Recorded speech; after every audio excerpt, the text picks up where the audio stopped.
जब कभी भी बैंकों का नाम आता है तो प्राइवेट बैंक में एचडीएफसी बैंक का नाम सबसे पहले लोगों के मन में आता है। ऐसा इसलिए है क्योंकि बैंकिंग सेक्टर में सबसे ज्यादा वेटेज रखने वाला बैंक है एचडीएफसी बैंक। 20% का इसका वेटेज है बैंक निफ्टी में और उसके बाद निफ्टी में इसका 12% का वेटेज है। तो सबसे ट्रस्टेबल बैंक है। प्राइवेट बैंकों में लोगों का विश्वास और इमोशंस इसके साथ जुड़ा होता है। जब कोई स्टॉक गिर रहा होता है तो हम लोग उसको इग्नोर कर देते हैं, लेकिन जब किसी स्टॉक का मार्केट कैप लाखों करोड़ों में गिरता है तो यहाँ पर लोगों का ट्रस्ट प्लस इमोशंस दोनों क्रैश हो जाता है। आज का सबसे बड़ा सवाल है कि एचडीएफसी बैंक इतना गिर क्यों रहा है। तो इसके कुछ फैक्ट के बारे में हम लोग जानने की कोशिश करते हैं ताकि कुछ लॉजिक समझ में आ सके। पिछला 2 महीना मतलब कि आज 31 मार्च है, फरवरी 2026 के स्टार्टिंग में एचडीएफसी बैंक का मार्केट कैप लगभग 13.2 लाख से 13.5 लाख करोड़ रुपए के आसपास था, जो अभी वर्तमान में 11.5 लाख करोड़ के नीचे आ चुका है। तो आप ये अनुमान लगा सकते हैं कि 1.5 लाख से 2 लाख करोड़ रुपए का मार्केट कैप खत्म हो गया है। इसमें सबसे ज्यादा मार्केट कैप एक दिन में 19 मार्च दिन गुरुवार 2026 को वाइप आउट हो गया। 1 लाख करोड़ रुपए एचडीएफसी बैंक का सिर्फ एक दिन में ही खत्म हो गया।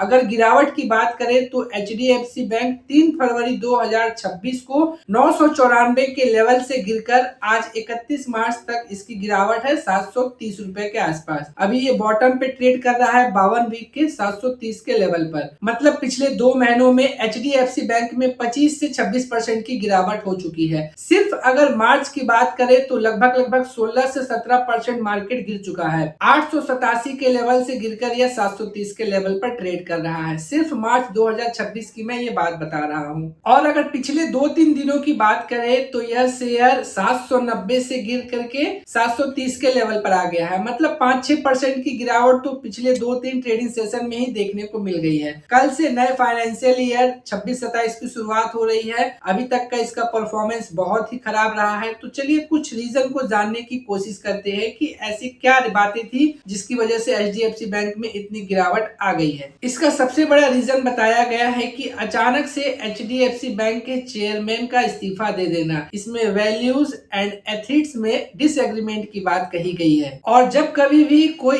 इंटरनल प्रॉब्लम होता है किसी भी स्टॉक में तो वहां पर लोगों को सबसे ज्यादा डर होता है, क्योंकि इनसाइड प्रॉब्लम लोगों को जल्दी पता नहीं चल पाता और वो कितना बड़ा होता है हमें इसका भी अंदाजा नहीं लग पाता। दूसरी सबसे बड़ी बात है गवर्नेंस इशू। कुछ रिपोर्ट में इंटरनल कॉन्फ्लिक्ट्स और बॉन्ड मिसलीडिंग की बातें भी सामने आई है। तीसरा बड़ा कारण है बड़े इन्वेस्टरों का एग्जिट हो जाना। जेफरीज जैसे बड़े प्लेयर्स ने स्टॉक को अपने पोर्टफोलियो से हटा दिया है। इसका चौथा रीजन है पूरा बैंकिंग सेक्टर ही प्रेशर में है। अकेला एचडीएफसी बैंक नहीं गिर रहा है, बैंक निफ्टी में भी बहुत भयंकर गिरावट देखने को मिल रही है। बैंक निफ्टी पिछले एक महीने मतलब कि पूरा का पूरा मार्च महीना में सिर्फ 10,000 पॉइंट अकेला गिरा है। पिछले 2 महीनों की गिरावट की बात करें तो यह अपने हायर जोन से 11,000 पॉइंट तक टूट गया है।